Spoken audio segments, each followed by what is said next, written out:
hacking means to perpetrate exploits against a system with the intent to find vulnerabilities so that those can be addressed and the system can be made more secure.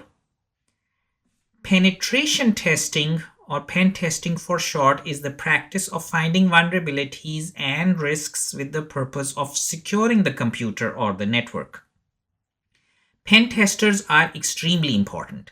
Computers and networks are constantly under attack for all sorts of different reasons, and a good pen test is one of the most sophisticated countermeasures an organization can take. The terms pen testing and ethical hacking are often used interchangeably, but ethical hacking is an all-encompassing term that includes all legal hacking methods, so pen testing is actually a part of ethical hacking. A pen testing engagement is when a company hires you to execute a simulated attack on a set of resources, similar to how a real hacker would. You're going to be identifying security vulnerabilities and providing an evaluation on them on the security posture, detailing risks, flaws, gaps in their information assets. Note that while pen testing is a well-respected job, hacking itself is illegal, and hackers can get into a lot of trouble with the law. It can be very hard for a third party or law enforcement officer to distinguish whether you are the good guy or the bad guy unless you can provide a proof that you were hired by the company to perform the attack. Before a pen test can begin, a contract must be filled out and agreed upon. A scope of work document, or an SOW, a rules of engagement, or an ROE, and a master service agreement, MSA, must be filled out and agreed upon. These are designed to protect both the organization and the pen tester. The SOW is a document that outlines the work to be performed. It's usually the first step in the engagement. It defines the purpose, what's being tested, and what is off limits.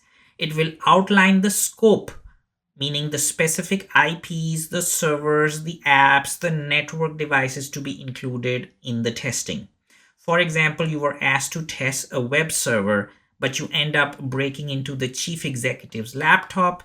Then remember that accessing anything unspecified in the scope is breaking the law. The SOW also specifies the location, the timelines, the deliverables, and the acceptance criteria. The ROE details how the systems will be tested and the tactics that will be allowed or not. It deals with the manner in which the pen test is to be conducted. Perhaps the company doesn't want you to stress test the network during the normal working hours because the employee's internet access may be affected. It also outlines the communication and escalation paths, meaning that you as a pen tester, who should you contact within the company if you have questions or if something goes wrong during the pen test. Finally, the MSA covers the payment terms, the dispute resolution, and the indemnification. This is perhaps the most important because it determines how much you get paid at the end of the day. When a company hires a pen tester, they're asking someone to hack into their networks. Both the organization and the pen tester must agree on what is being tested in a scope of works document. After the scope is agreed on, you and your employer may need to consider some laws and regulations. One problem pen testers face is that the laws that govern computer usage and hacking vary from state to state and nation to nation. You may work for an organization that has offices in different countries or in different networks that span multiple states. In this situation, you and the organization need to agree on which region's laws to follow before you can begin the test. It usually makes sense to involve an attorney in this process. You can find federal laws that apply to pen testing in the United States Code, Title 18, Chapter 47, Sections 1029 and 1030. The key piece of information in this code is that pen testers don't have the liberty to exceed the authorized access that an organization provides them.